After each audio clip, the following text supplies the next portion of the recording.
Good evening. How's everybody? My name is Rufus Levels. I'm a member of the Praise of Zion Missionary Baptist Church. Just thought I'd talk with you a little bit today as we get ready to celebrate the 132nd anniversary. We are going to talk about the impact that the church has always had on the African American community, also gospel music, and we're also going to visit the Voting Rights Act of 1965. Now, when we say the title gospel music, it was coined in 1874, but we know our connection singing to the Lord goes way, way back further than that. Days on the plantation, that's how we got through. Dark days, that's how we got through. When we didn't know if we could make it or not, gospel music was our vehicle and it pulled us through. Most time we found it in the church, and the church happened to be our everything, because for the longest, that's all we had. Everything that we had came from the church. When we needed to organize something, it was at the church. We decided to protest, it was at the church. Even when we decided to go on the Montgomery bus boycott, it was organized in the church. Tell you a little something else. Our HBCUs came from the church. So the church and gospel music has always been two of our vehicles that have kept us going and kept us strong. You will hear verses like Aretha Franklin, Clara Ward, James Cleveland, just to name a few. But there was always a song to take us to another level. Now, how would you feel if you had served in every war that this country had, and then when it came time to vote, you couldn't? Well, that's what we were facing. But in 1965, we had the Civil Rights, we had Voting Rights Act, had the opportunity to say who was going to govern us. And now as we've approached 2022, it looks like they want to take that away from us. Well, we know that's not going to happen, because we're going to continue to stand as a church, we're going to continue to have our gospel music, and we're going to continue to go forward in the Lord. It's been a pleasure talking to you. Thank you. Buddy's Market, the 37th and the Maple. 37th and the Maple at Buddy's Market This is where it began. This is where the fuse was lighted. The dusty corner in an old neighborhood of modest homes and new low-priced apartments. After 6 days of rioting in South Los Angeles in August of 1965, you got 34 people who lose their life. 1,032 people are wounded and injured, and almost $30 million in mid-1960s of capital and building destruction. Up the street a block or so in that direction, a church where Negro leaders pleaded for peace and were rejected. No pastor wants to see his congregations killed. They recognize the frustration of their congregants. They've experienced the frustration of having the Los Angeles Police Department pull them over. They recognize that the city fathers treat Watts as the stepchild at best. But violence is violence. And I submit to you that we shall not see a Harlem or Rochester or a New York. We can solve it. It is yet time. If a society has you so oppressed and your communication, your reaction is so limited, all this builds up inside of you. The time for release is when it's in church.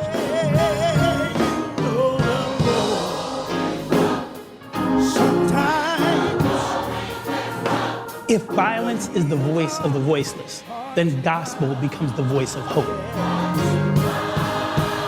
I started out a long time ago. There is no doubt in my mind.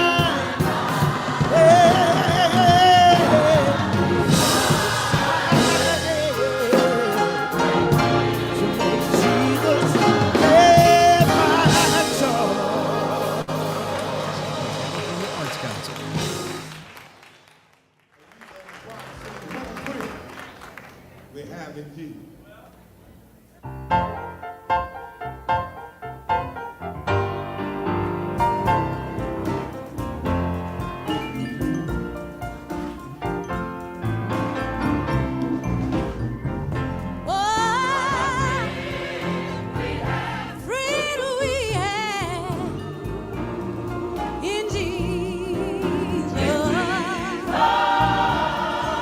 Gospel music was a way of expressing our struggle, our pain, but at the same time, our hope an expectation for better days. Because, you know, sometimes through tears, there's yet joy.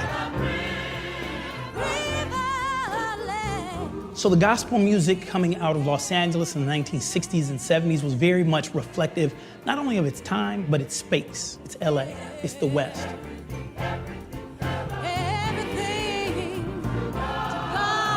In 1973, Tom Bradley was elected the first African-American mayor of Los Angeles.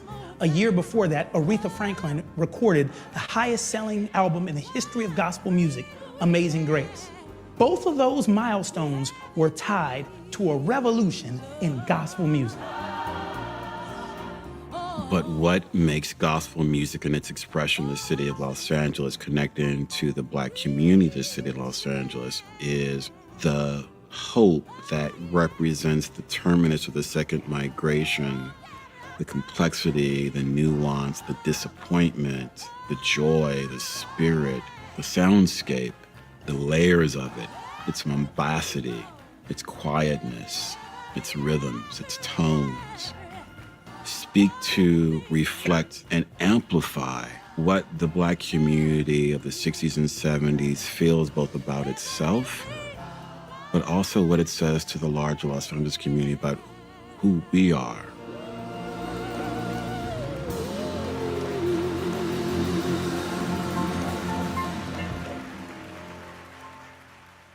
Many of the blacks and other minorities came to Los Angeles for jobs, to be Pullman porters or work in white homes or do various jobs where they were getting paid more and it was a better opportunity here in California. For many of them, it was an opportunity to redo themselves. It was the promised land in terms of it was beautiful. It seemed like a new place because it was still building itself up.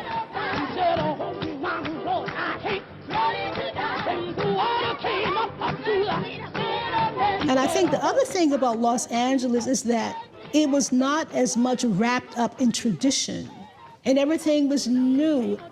And all of a sudden, they began to have a critical mass of these African Americans. And because of restricted covenants, which denied the rights for African Americans to purchase homes, in about 90% of Los Angeles, they were all situated in this area, you know, that we end up calling South Central. This area straight down Central Avenue, Avalon, Main, Broadway, where they had enough people to have a restaurant.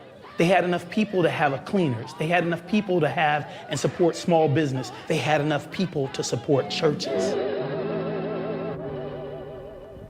And they didn't just mean 1 or 2 or 3, but hundreds of churches, big and small, because so many people had come. And these churches, within about 3 miles of each other and within blocks of all these other churches, become generators of the sound. They would do 2, 3, 4 services a day because everybody wanted to hear this new, hip style of music. I always look at gospel during the 40s as sort of a very critical period.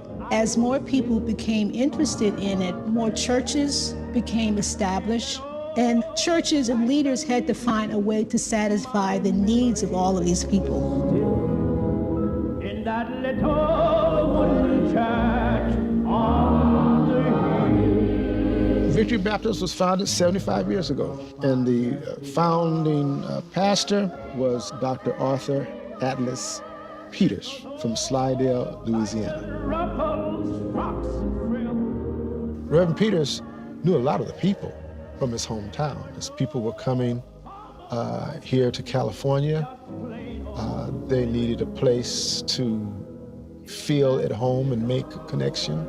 They would come into a church, and if the music sounded really good, then they would come back because music had a tremendous influence and appeal. And Pastor Peters understood that and capitalized on that. We began to see the type of community change drastically. These were people who had come from rural communities, and they liked the spirituals, the old-time spirituals, but by the same token, they'd come to Los Angeles. They'd come to the city. And so they needed to have a different kind of music to demonstrate that they were living in the city. This is also the time when gospel is becoming more and more prominent within the Black community.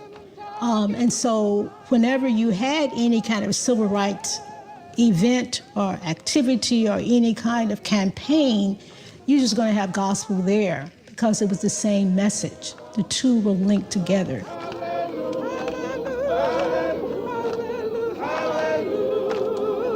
Ain't no harm, well, it ain't no harm to keep your mind. I come here to urge every person under the sound of my voice to go to the polls on the 3rd of November and vote your conviction. So here in Los Angeles, it sort of was linked together through someone like Arthur Atlas Peters. So Peters becomes the leader of Martin Luther King's SCLC on the West Coast and begins to position Victory Baptist Church as a political force. Reverend Peters also had a unique relationship with the significant political individuals in Los Angeles. The fact that he was sort of this spokesperson not only for community issues but also for gospel, and the fact that his church by the 50s and 60s had become a major center for gospel. Again, it was all sort of linked together. As jazz bands and blues singers developed the worldly side of music, in the Negro church, a spiritual aspect of this new form was also developing, just as dynamic and forceful in stimulating our musical tradition.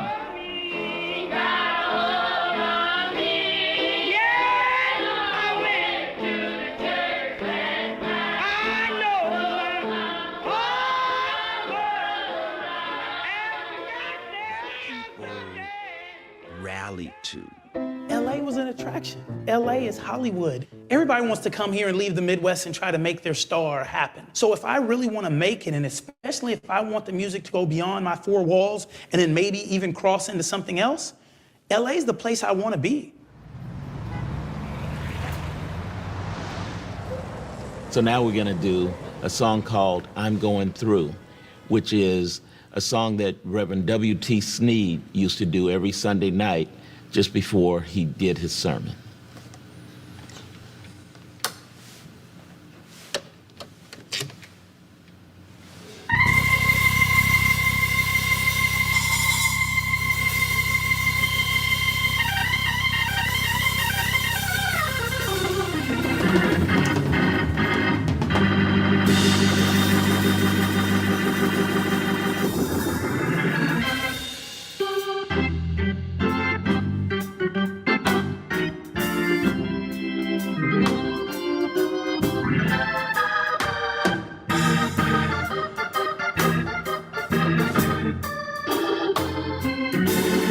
One of the best ways for people to begin to share this new music was through these radio broadcasts. So as African Americans begin to move into Los Angeles, you can imagine radio stations begin to change their format to cater to this new population. They dedicate Sundays to gospel music.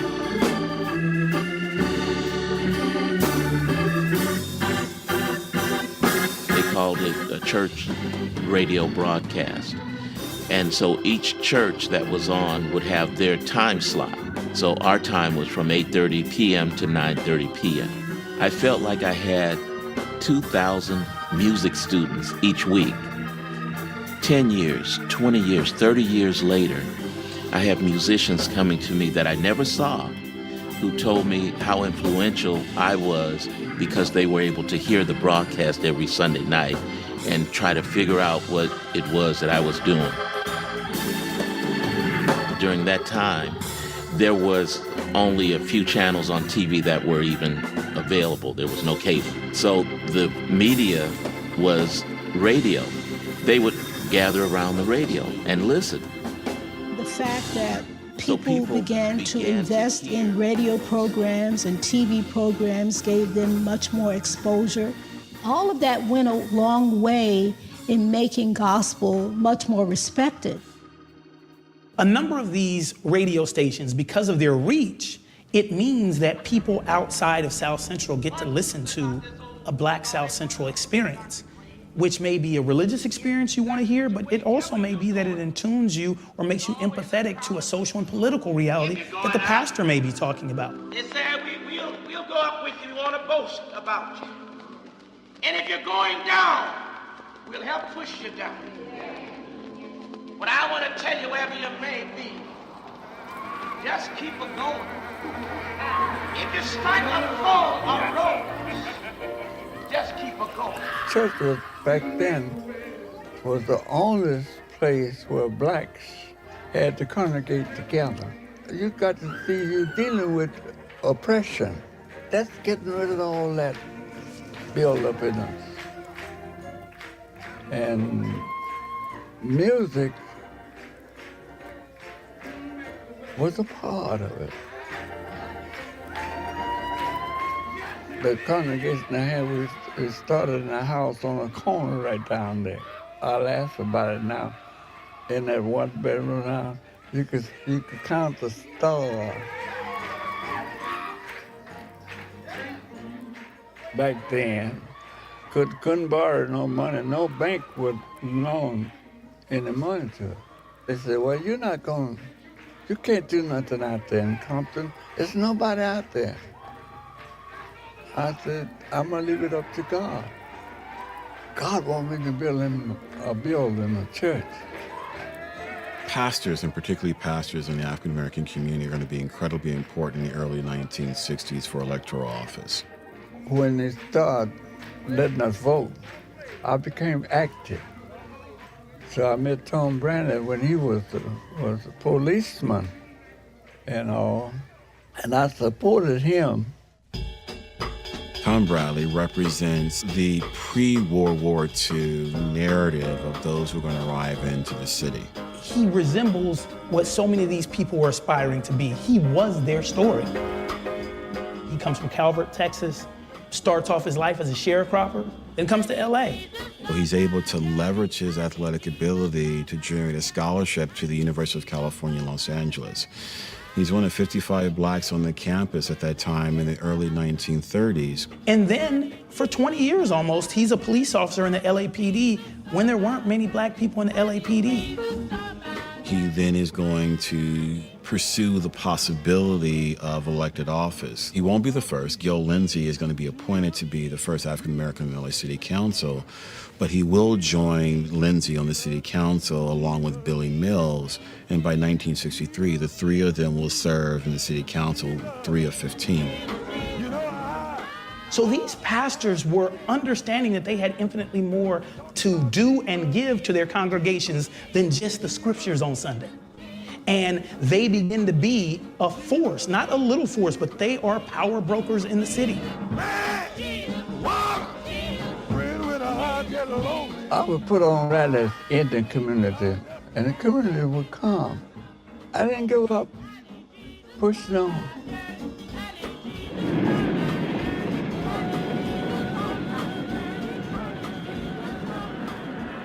All these people that talk about Watts, they say how dirty it is, how filthy it is, how much they want to leave.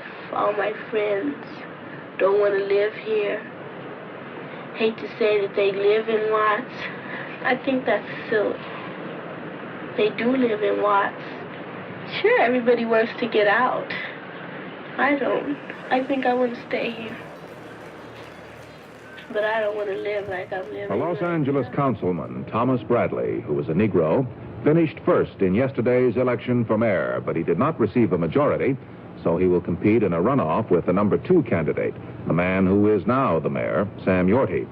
After the Watts insurrection of 1965, Bradley is very well aware that LA police is used in many ways as an occupying army, and he's trying to leverage the possibility of the city council to try to at least corral some of the more egregious components of the Los Angeles Police Department.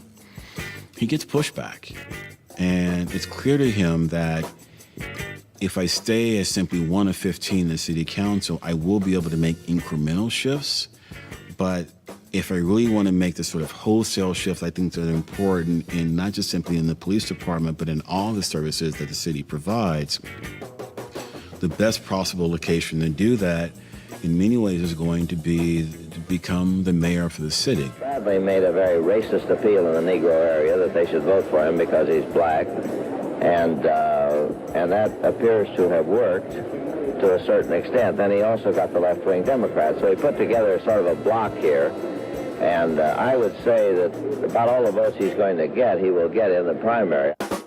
Yorty will run, in many ways, a demonization campaign. He'll say that the supporters of Tom Bradley in 1969 are the Black Panther Party, they're violent tubs, that if you elect Tom Bradley to city office, there's going to be a takeover by the violent elements of the community.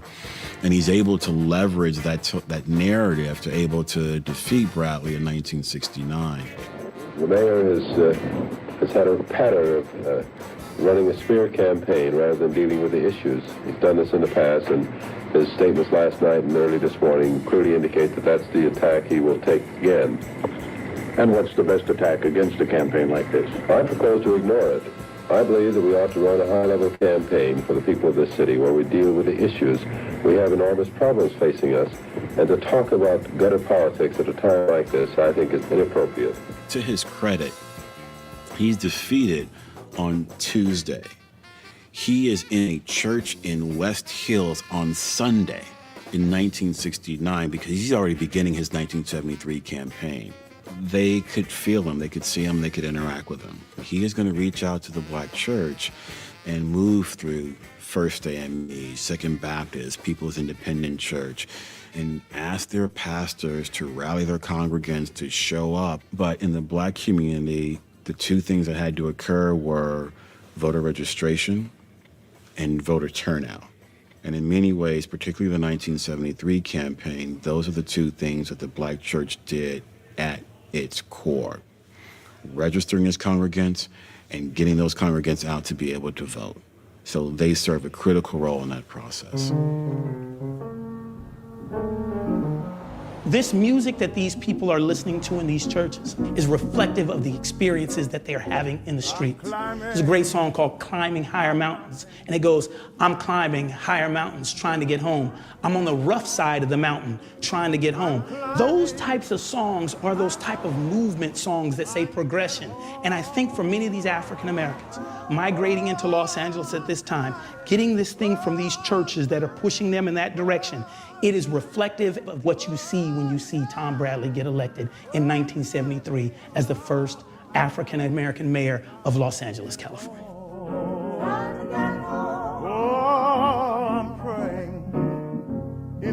And I think all those things are layered and nuanced in the expression of black gospel music, but particularly in Los Angeles. It doesn't happen without this Los Angeles connection. For the recording of Amazing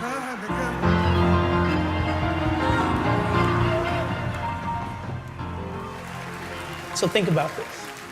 You just left the Deep South. In the Deep South, you had to walk around with signs on you that said, I am a man, to try to get somebody to respect who you were just as a citizen and as a person. You were fleeing lynchings that were still happening in the United States ad nauseum. And you decide to come to this place called Los Angeles, this new place on the western frontier. And you were segregated and pushed into this small community called South Central Los Angeles. One of the centers of African American social, political, and religious activity is the church. When you start to become politically active, and you have ups and downs that happen, but in 1973, one of you becomes the mayor. What do you think they felt? Joy. You could be like Tom Bradley. Look, we could do it. Look, we can be politically engaged. Yes, parties in the streets. We did it. We're only 17% of the population and we did it. I was 7, and I can remember sort of holding the newspaper and looking at the newspaper and realizing that something was gonna change. Maybe not tomorrow, maybe not the next day, maybe not the next week. But something was going to change. he resembles what so many of these people were aspiring to be. He was their story. In terms of these African Americans, he was exactly their story. We just went crazy because the gate has been open for us to come in. I even saw the unseen generation coming. I saw change. People saw it as a joyous day. They saw it as unbelievable. The best way I can explain it is Barack Obama in 2008. And you're sitting there thinking it's never going to happen, and it happened. And so for them, it was a great day. It was one of those days of Jubilee.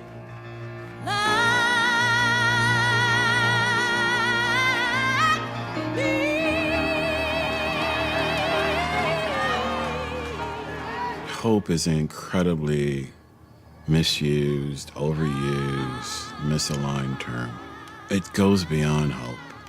It had been 4 years of concerted and concentrated effort, hard work, voter registration campaigns, door knocking, lawn signs, get out the vote campaign. And we were able to get this former Negro city councilman in to become mayor.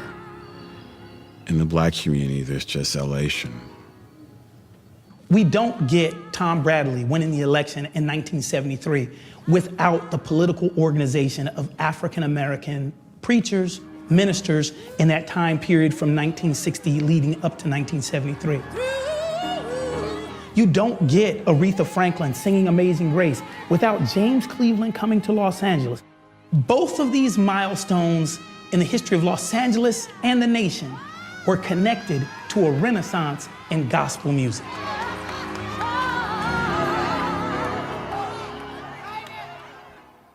Amazing grace, how sweet the sound that saved a wretch like me. I once was